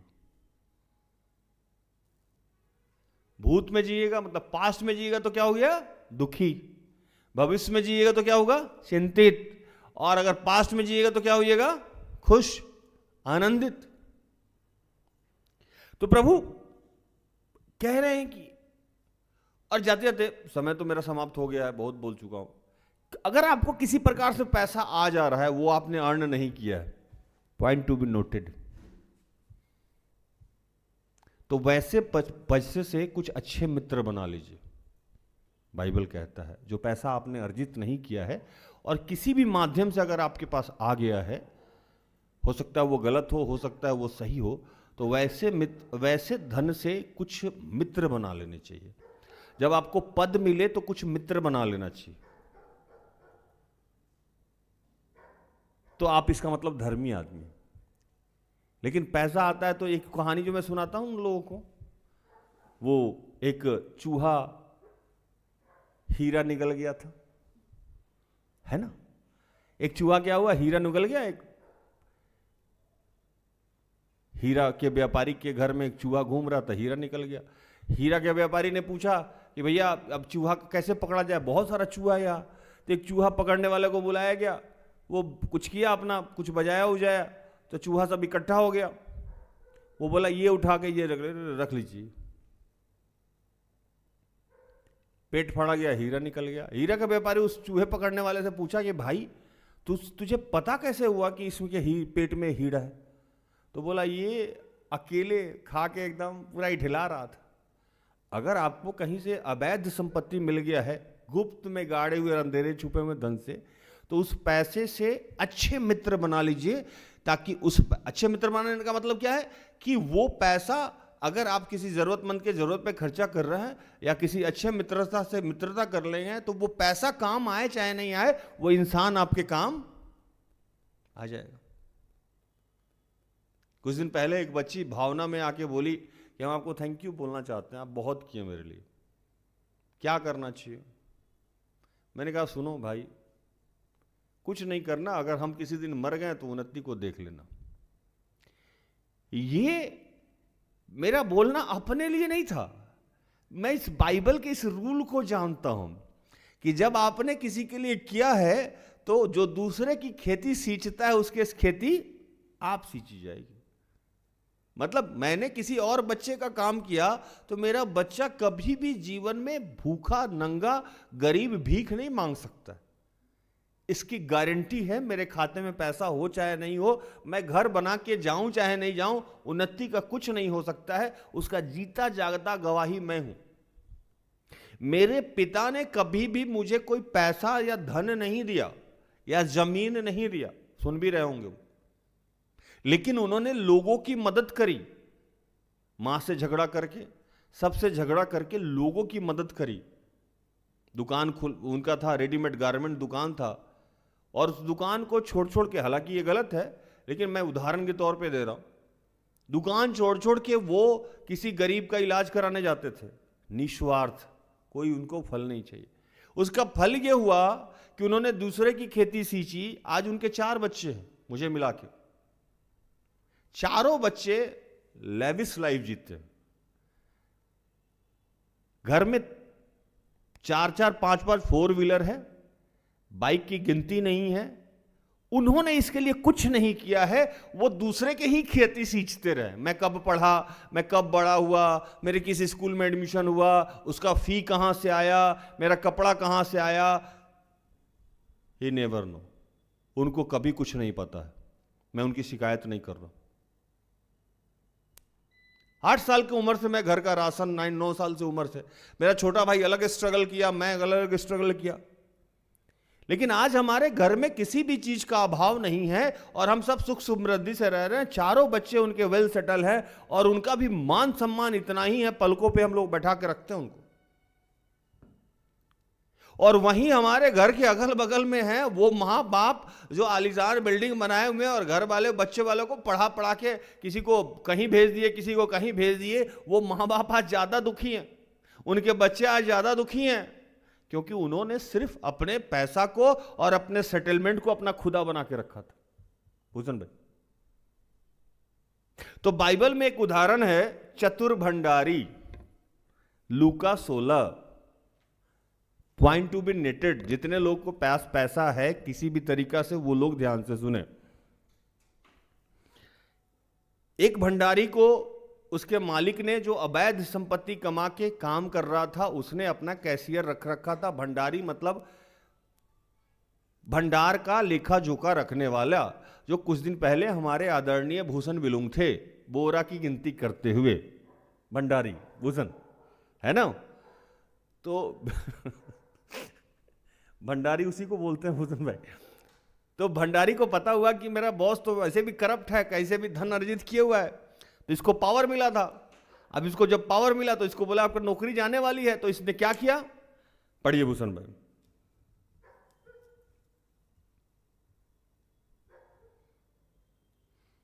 एक 16 का 1, 2, 3, 4, 5, 6। फिर उसने चेलों से भी कहा, किसी धनवान का एक भंडारी था और लोगों ने उसके सामने उस पर यह दोष लगाया कि वह तेरी सारी संपत्ति उड़ाए देता है। अतः उसने उससे बुलाकर कहा, यह क्या है जो मैं तेरे विषय में सुन रहा हूँ? अपने भंडारीपन का लेखा दे, क्योंकि तू आगे को भंडारी नहीं रह सकता। तब भंडारी सोचने लगा, अब मैं क्या करूं, क्योंकि मेरा स्वामी अब भंडारी का काम मुझसे छीन रहा है।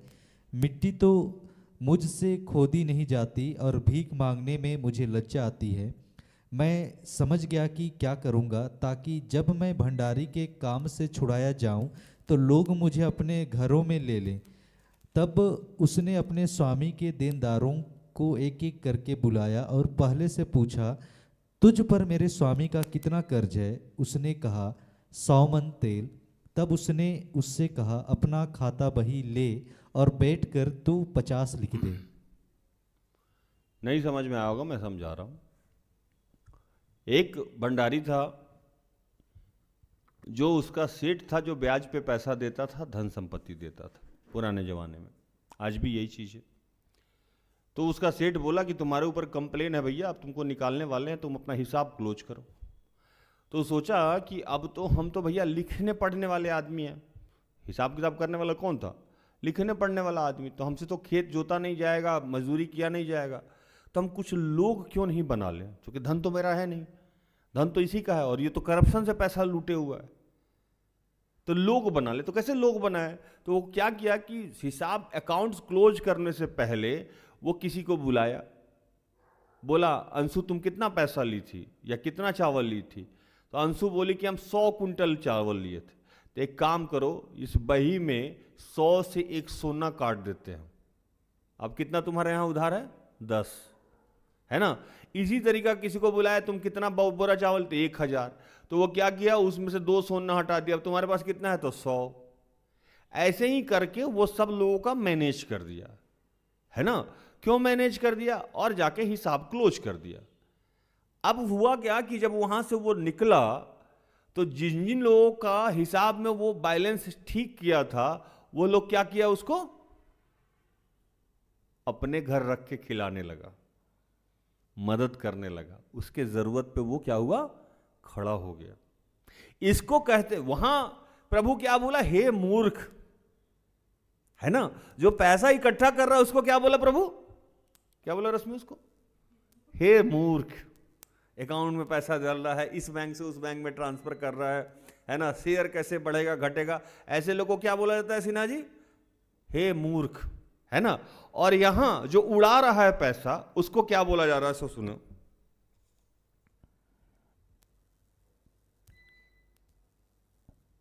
पढ़िए।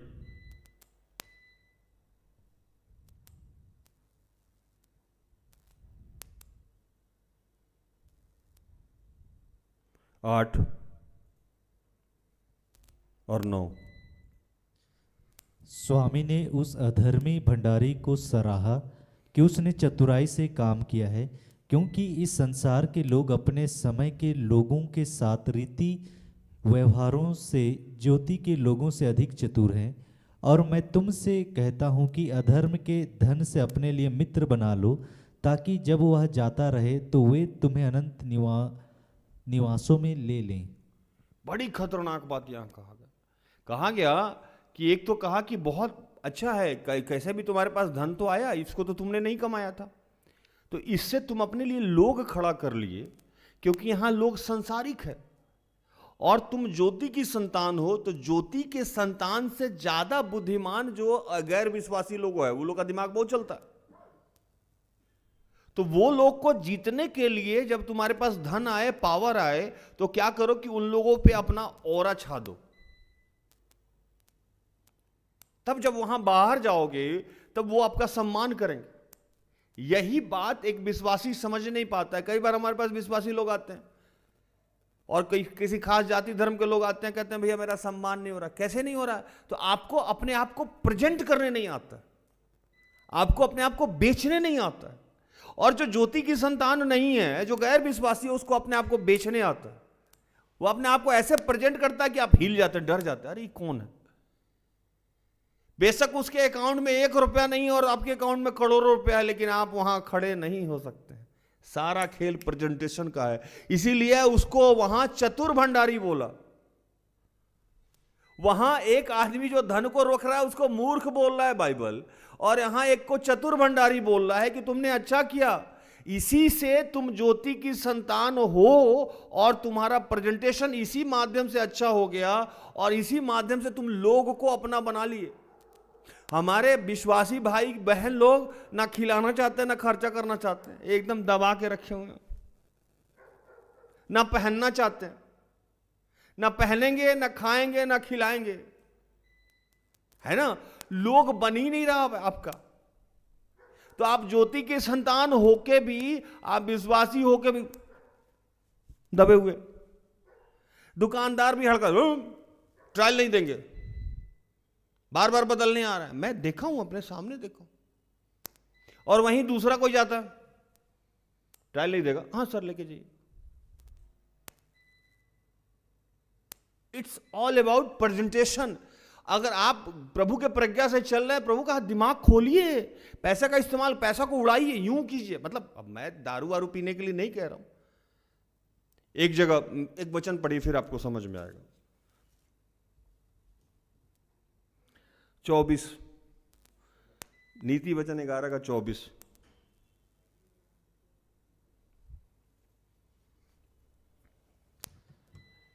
ऐसे हैं जो छितरा देते हैं तो भी उनकी बढ़ती ही होती है, और ऐसे भी हैं जो यथार्थ से कम देते हैं और इससे उनकी घटी ही होती है। कहता है कि बहुत सारे लोग हैं जो छितराते हैं, बिखेरते हैं, मतलब खर्चा करते हैं, है ना।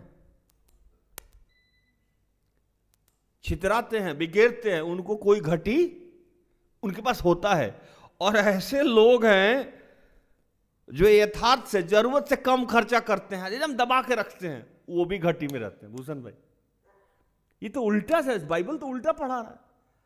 लोगों को तो समझना चाहिए कि जो जमा करता है उसका धन पड़ना चाहिए। बाइबल कह रहा है कि नहीं, अगर आप जरूरतमंद के पीछे खर्चा कर रहे हैं तो आपका धन बढ़ेगा। इसलिए कि बहता हुआ नाली सड़ जाता है। कि बहता हुआ नाली सड़ जाता है कि रुका हुआ नाली सड़ जाता है। तो आप अपने धन को क्या कर रहे हैं? रोक रहे हैं। मतलब आप अपने धन को बंद कर रहे हैं तो सड़ जाएगा। गल जाएगा, आपके किसी काम का नहीं आएगा। उसको फ्लो में दीजिएगा। रोटेशन है, गिव एंड टेक है। अगर किसी चीज में, ये ग्लास है, इसमें और कुछ डालना होगा तो इसको खाली करना होगा ना, हम खाली नहीं करते। हवा की प्रवृत्ति है कि जब तक दूसरा छेद नहीं किया जाएगा हवा उसमें,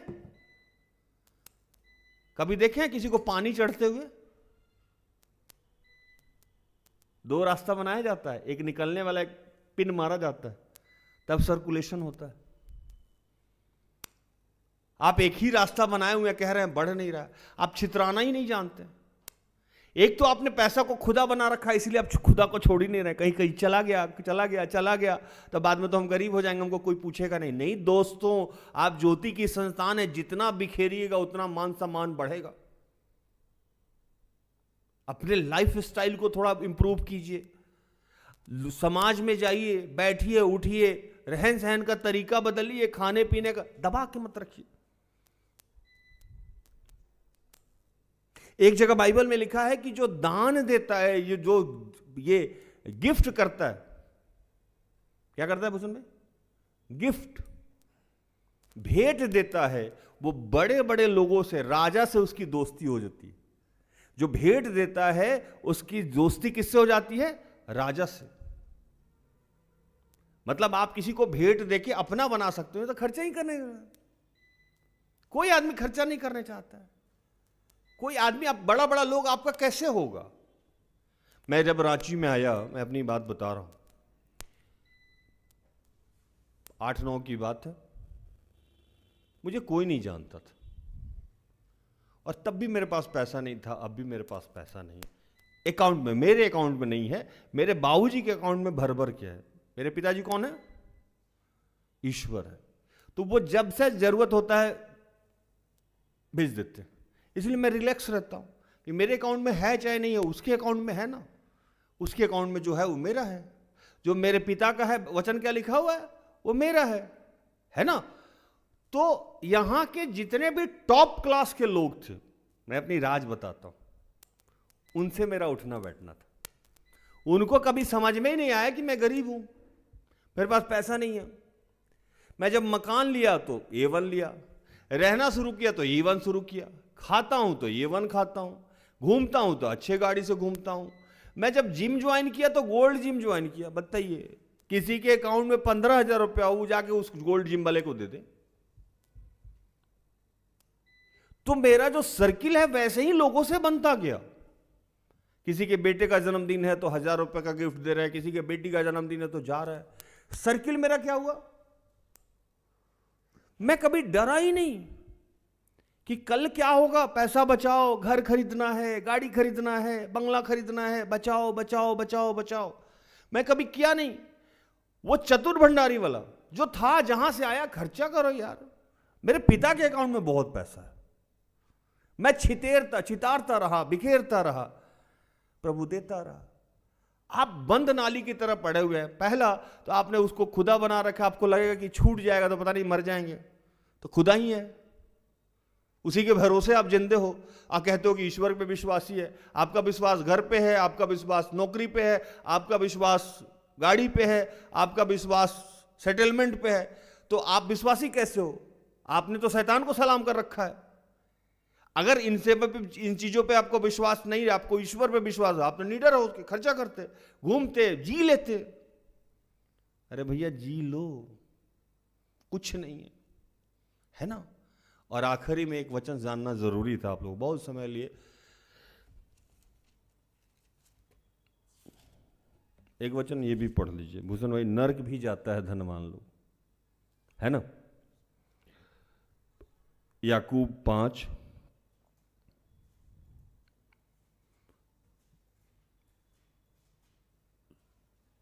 का 5।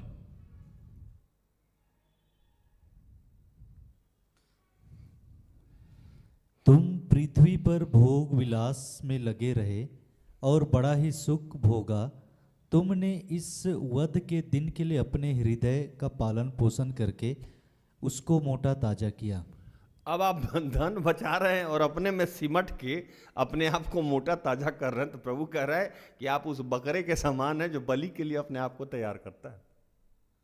सोचिए, आप अपने सेटलमेंट और बाकी चीजों में ऐसे ध्यान दिए तो प्रभु कहे तैयार रहिए, न्याय के दिन आपका बलि चढ़ाएंगे, हम काटेंगे, आपको काट के कहां भेजेंगे? नरक में। मतलब बताइए, यहां भी आप सुख नहीं भोगे, उस पैसा को दबा के रखें, अपने में सीमित रहें, बाहर निकलिए, अपने घरों से बाहर जाइए। ज्योति की संतान है, ज्योति को इसलिए जलाया जाता है कि दीवट के ऊपर रखा जाए। यहां जिसको भी नौकरी दिया जाए 4 आदमी में सिमट जा रहा है, अपना घर परिवार बाल बच्चा में। जानवर की तरह हमारी जिंदगी हो गई है। अगर पैसा है भी तब भी हम बाहर नहीं जा रहे हैं। इसीलिए वहां चतुर भंडारी में लिखा कि ज्योति से संतान से ज्यादा लोग, बाहरी लोग जो गैर विश्वासी हैं वो ज्यादा हैं। उनका सर्किल देखिए, बड़ा बड़ा सर्किल है, बड़े बड़े लोग उनके साथ जुड़ते हैं। हम अपने में सिमट के रह गए हैं क्योंकि हमको लगता है खर्चा कर लेंगे। तो प्रभु कह रहा है कि ईश्वर पे भरोसा अगर करते हैं तो धन और सुख समृद्धि और सेटलमेंट पे भरोसा करना बंद कर दीजिए। और दूसरा, अगर आपको किसी भी तरीका से धन आया हुआ है तो उसको जरूरतमंद में खर्चा कीजिए, और ऐसे करने से आपकी स्थिति और सुधरेगी। प्रभु इन सारे वचनों से आप सबको और मुझे भी आशीषित करे, आमीन। आइए हम आखिरी प्रार्थना में जाएं।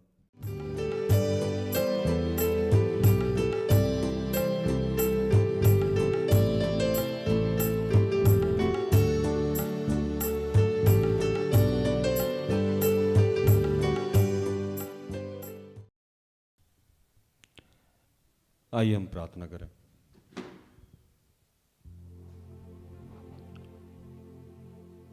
कि हे दयालु पिता,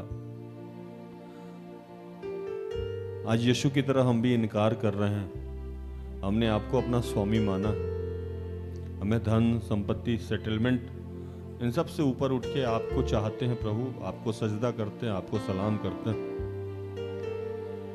और प्रभु हम जानते हैं कि आपने जो भी हमारे लिए जीवन के लिए निर्धारित योजना बना के रखी है उसको पूर्ण करेंगे।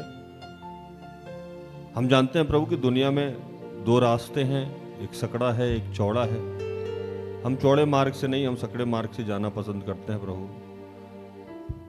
आप ही हमारे स्वामी हैं। संसार पे जिसकी भी स्वामित्व आपने दे रखी है उससे भी बड़े आप हैं प्रभु।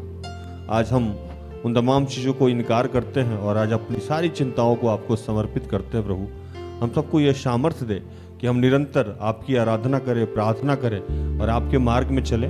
अगर हमें किसी भी अवस्था में आपने धन समृद्धि पावर दे रखा है तो उसको जनहित में लगाएं प्रभु, ऐसी शक्ति हमें दे।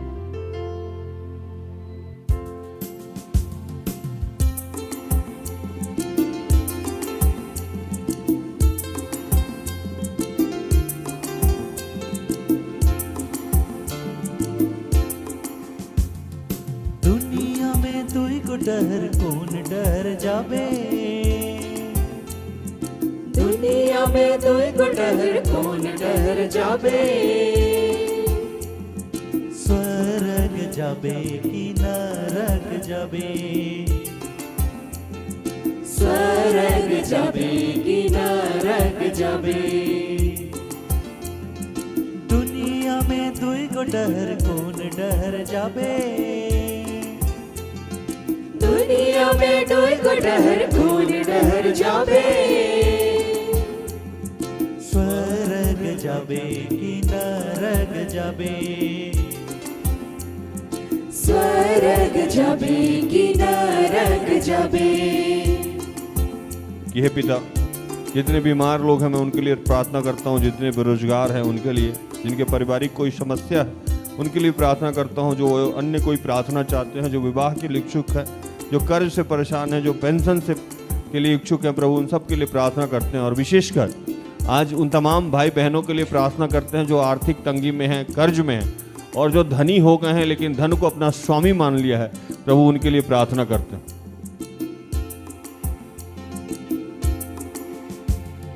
दुनिया में दुई को स्वामी किंकर सेवा करबे, दुनिया में दुई को स्वामी किंकर सेवा करबे। यीशु सेवा करबे कि शैतान सेवा करबे, यीशु सेवा करबे कि शैतान सेवा करबे। दुनिया में दुई गो स्वामी केकर सेवा करबे। दुनिया में दुई गो स्वामी केकर सेवा करबे। यीशु सेवा करबे कि शैतान सेवा करबे। यीशु सेवा करबे कि शैतान सेवा करबे। और अब तक आपने हम सबको संभाला है, हमारी ज़रूरतों को पूरा किया है, आगे भी सारी ज़रूरतों को पूरा करेंगे। सब कुछ आपके हाथों में समर्पित करते हुए इन तमाम प्रार्थना को प्रभु यीशु के जीवित और पवित्र नाम से मांगते हैं। दया से सुन और स्वर्ग के राज में ग्रहण कर, आमीन।